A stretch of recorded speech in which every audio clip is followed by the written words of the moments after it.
வணக்கம். நான் உங்க சிஎம்எனின் கோபி. ஸோ இன்னைக்கு இந்த வீடியோல நம்ம என்ன பண்ண போறோம்னா, பேங்க் லோன் இல்ல எங்க நீங்க கடன் வாங்குனாலும், இல்ல சிட்டு போட்டாலும், நீங்க பணம் வந்து லோன் எடுக்கும்போது, என்ன வட்டி கால்குலேஷன் ஒரு கான்செப்ட் இருக்கு. இதுல என்ன பண்றாங்கன்னா 2 விதமான கான்செப்ட் இருக்குங்க. ஒண்ணு வந்து ஃபிளாட் வட்டின்னு சொல்லுவோம். இன்னொன்னு டிமினிஷிங் வட்டின்னு சொல்லுவோம். இது வந்து என்ன பண்றது இல்லன்னா, இந்த வார்த்தை விளையாட்டுல நெறைய பேர் ஏமாற்றப்படுறாங்க. அப்போ அத பத்தி சொல்லணும்னு எனக்கு ரொம்ப நாளா தாட் இருந்துட்டே இருக்கு. இந்த வீடியோல நான் டெஃபினட்டா சொல்லிடுறேன். நான் முடிஞ்ச வரைக்கும் எக்ஸ்பிளைன் பண்றேன். இது கொஞ்சம் கொஞ்சம் லிட்டில் பிட் காம்ப்ளிகேட்டட்னு வச்சுக்கோங்களேன். ஆ ஸோ நான் இப்ப என்ன பண்ணுவேன்னு சொன்னா, இப்போ ஒருத்தர் வந்து நான் ஆடிட்டர் இருக்கனால ஒரு கிளையண்ட் வருவாப்படி. வந்துட்டு என்ன கேட்பாங்கன்னா, இந்த மாரி "சார் நான் இந்த மாரி கடன் வச்சிருக்கேன்பாங்க." நான் எவ்வளோ வட்டின்னு கேட்பேன். 8% வட்டி சார் அப்படிம்பாங்க. 8% பெர் ஆனம் அப்படின்னு சொல்லுவாங்க. எங்க வாங்குறீங்கன்னு கேட்டா, ஏதாவது சம்மந்தம் இல்லாம ஏதோ ஒரு பேர் சொல்லுவாங்க. அதாவது இந்த கேப்பிட்டல், அந்த கேப்பிட்டல்ன்னு சொல்லுவாங்க. பேங்க்காவே இருக்காது. அப்போ நம்மளுக்கு ஃபர்ஸ்ட் கேள்வி என்ன வரும்? பேங்க்லயே 8% 9% வட்டி கிடைக்கிறது கஷ்டம். ஸ்டேட் பேங்க், இந்தியன் பேங்க் மாரி நேஷனலைஸ்ட் வங்கிகள்லயே 8% தான் கிடைக்கும். இவங்க எங்கேயோ ஒரு இடத்துல வாங்கிட்டு கார் லோன் வாங்குவாங்க, வெஹிக்கிள் லோன் வாங்குவாங்க, இல்லாட்டி ஏதோ ஒரு பர்சனல் லோன் வாங்குவாங்க, ஏதோ ஒன்று வாங்கிட்டு எப்படி அந்த கேபிட்டல்னு ஒரு பிரைவேட் நிறுவனம் எப்படி 8% கொடுக்க முடியும் அப்படின்ற ஒரு பேசிக்கான கேள்வி வரும் இல்லையா? ஆனா அவங்க அதை யோசிக்கிறது இல்ல. கம்மி வட்டின்னு சொல்லிட்டு நிறைய பேர் என்ன பண்ணிடுறாங்க, இந்த தரல கட்டிடுறாங்க.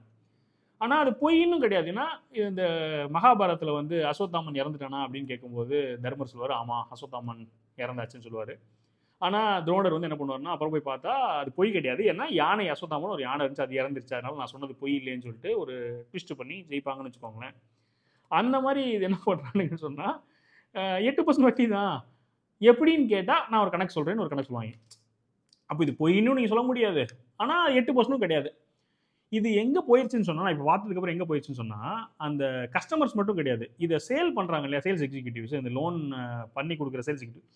அவங்களே நினைச்சிட்டு இருக்காங்க இது 8%ன்னு சொல்லிட்டு.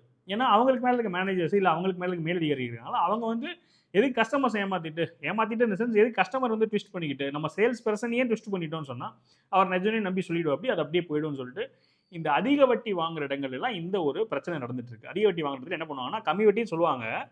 ஆனா அது ஃபிளாட் ரேட்ன்னு சொல்லுவாங்க. டிமினிஷிங் சொல்லுவாங்க. இந்த மாதிரிலாம் ஒரு ட்விஸ்ட் இருக்கு. அது என்ன வித்தியாசம்னு நான் தெளிவா சொல்றேன். இப்போ ஒரு எக்ஸாம்பிளுக்கு நீங்க வந்து நான் இங்க எழுதி வச்சுட்டு உங்களுக்கு சொல்றேன். நான் சைடுல உங்களுக்கு முடிஞ்சா போடுறேன். அது உங்களுக்கு பெட்டரா இருக்கும். இப்போ சப்போஸ் உங்களுக்கு ஒரு 1,00,000 ரூபாய்க்கு நீங்க லோன் வாங்குறீங்கன்னு வச்சுப்போம். இப்போ 1,00,000 ரூபாய்க்கு நீங்க லோன் வாங்குறீங்கன்னு சொன்னா, வட்டி வந்து ஒரு 10% வட்டின்னு வச்சுப்போம். 10% வட்டி. அப்ப இந்த 1,00,000 ரூபாய்ல 10% இந்த 10% வருஷத்துக்கு கிடைக்கிற வட்டி. அப்போ 1,00,000 ரூபாய்ல 10% எவ்வளவுனா ரூ. 10,000. இந்த ரூ. 10,000 நீங்க வட்டி குடுக்கணும். எவ்வளவு நாள் குடுக்கணும்? ஒரு வருஷத்துக்கு குடுக்கணும். இதுதான் நார்மலா வட்டி. நீங்க அவர்ட்ட பணம் வாங்குனதுக்காக நீங்க திருப்பி குடுக்க வேண்டிய பணம் ரூ. 10,000. இப்போ இதுக்கு பேரு ஃபிளாட். ஆனா நீங்க என்ன பண்ணிடுவீங்கன்னு சொன்னா, மாசம் இப்போ ரூ. 10,000 நீங்க 12ஆல வகுத்தீங்கன்னு சொன்னா ஒரு ரூ. 800 சொச்ச ரூபா வரும். மாசம் மாசம் ரூ. 800 வட்டி கட்டணும். வருஷம் ஃபுல்லா சேர்த்தா ரூ. 10,000 வட்டி. இப்படி வருதுன்னு வச்சுக்கோங்களேன். ஆனா நீங்க என்ன பண்ணீங்கன்னா, ரூ. 800 மட்டும் கட்ட மாட்டீங்க. இஎம்ஐன்னு சொல்லிட்டு முதலையும் சேர்த்து அடைப்பீங்க. கரெக்ட்டா? இப்போ நீங்க ஒரு ரூ. 2,000 நீங்க மாசம் மாசம் இஎம்ஐ கட்டுவீங்க. அப்ப ரூ. 800 வந்து என்ன போயிடுதுன்னு சொன்னா வட்டிக்கு போயிருது. மீதி ஒரு ரூ. 1,200 முதலுக்கு கழிஞ்சிருது. அப்ப நீங்க வாங்குன கடன் ரூ. 10,000. ஆனா முதல் மாசம் முடிஞ்ச உடனே நீங்க அந்த ரூ. 10,000ல ஒரு ரூ. 1,500 கடன் அடைச்சிடுறீங்க. அப்போ ரூ. 1,500 கடன் அடைச்சிட்டீங்கன்னா, உங்களோட பாக்கி கடன் எவ்வளோ இருக்குன்னா, ரூ. 8,800 தான் உங்க கடனே பெண்டிங் இருக்கு. கரெக்ட்டா?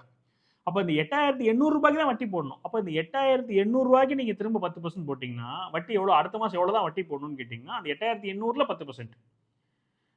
இவ்வளோ தான் நீங்க வந்து போடணும். நான் பாருங்க 10,000ங்கிறத வந்து 8,800ன்னு சொல்லிட்டேன். ஸோ ரூ. 1,00,000 நீங்க வாங்கியிருந்தீங்க.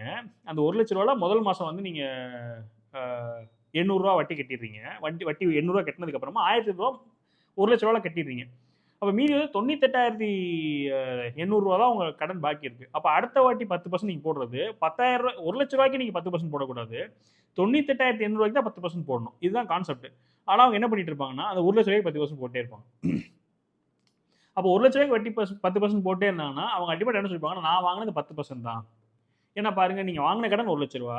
அந்த ரூ. 1,00,000 தான் நான் 10% போடுறேன். எல்லா மாசம் அந்த ரூ. 1,00,000 நீங்க கடன திருப்பி அடைக்கிற வரைக்கும், அந்த 10% எதுக்கே போட்டுட்டே இருப்பாங்கன்னா, அந்த ரூ. 1,00,000க்கே போட்டே இருப்பாய்ங்க.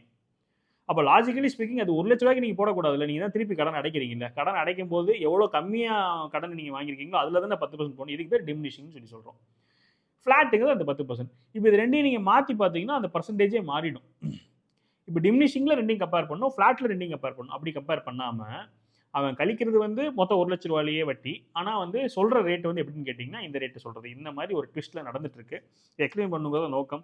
இது நான் இப்படி சொன்னேன்னா, நம்பர்ஸ் இல்லாம சொன்னேன்னா உங்களுக்கு கொஞ்சம் கஷ்டம். அதனால என்ன பண்றேன்னா, இப்போ இனிஷியலா இது ரொம்ப தள்ளி போயிட்டே இருக்கு. இத ஃபர்ஸ்ட் இந்த வீடியோல சொல்லிடுவோம்னு முடிவு பண்ணிட்டேன். நான் கூடிய சீக்கிரம் என்ன பண்றேன்னா, ஒரு கம்ப்யூட்டர் ஓப்பன் பண்ணி எக்ஸெல் ஷீட் போட்டு, என்னென்ன நம்பர்ஸ் போயிட்டு இருக்குன்னு போட்டு, அத ஸ்கிரீன் ரெக்கார்டிங் பண்ணி நான் எக்ஸ்பிளைன் பண்றேன். அது இன்னும் கொஞ்சம் பெட்டரா புரியும். பட் இப்போதைக்கு இது மட்டும் புரிஞ்சுக்கோங்க, 2 டைப் ஆஃப் ரேட் பெர்சன்டேஜ் இருக்குது. ஒன்று ஃப்ளாட்டு, இன்னொன்று டிமினிஷிங்கு. நீங்கள் ஃபுல் அமௌண்ட்லேயே வட்டி போட்டுட்டே இருந்தீங்கன்னு சொன்னால் அதுக்கு பேர் அந்த வட்டி நீங்கள் கணக்கெடுக்கக்கூடாது. நீங்கள் முதல்ல அடைச்சதுக்கப்புறம் எவ்வளோ பெண்டிங் லோன் இருக்கோ அதை மட்டும் சொன்னால் மட்டும் தான் நீங்கள் கணக்கு எடுத்துக்கணும், இல்லாட்டி கணக்கு எடுத்துக்கூட. இது மாதிரி ஞாபகம் வச்சுக்கோங்க. ஏதோ சந்தேகம் இருந்துச்சுன்னா நீங்கள் வந்து கமெண்ட் செக்ஷனில் கேளுங்க, நான் கிளாரிஃபை பண்ணுறேன். இந்த சேனலில் நம்ம finance related, money matters related விஷயங்கள் நம்ம போட்டே இருக்க போகிறோம். ஸோ மேலும் பல வீடியோகள் நம்ம அடிக்கடி ரெகுலராக போடணுங்கிறத நோக்கம். ஸோ ஃபாலோ பண்ணிக்கோங்க, சப்ஸ்கிரைப் பண்ணுங்கள். மேலும் வீடியோ சந்திக்கிறேன். வணக்கம்.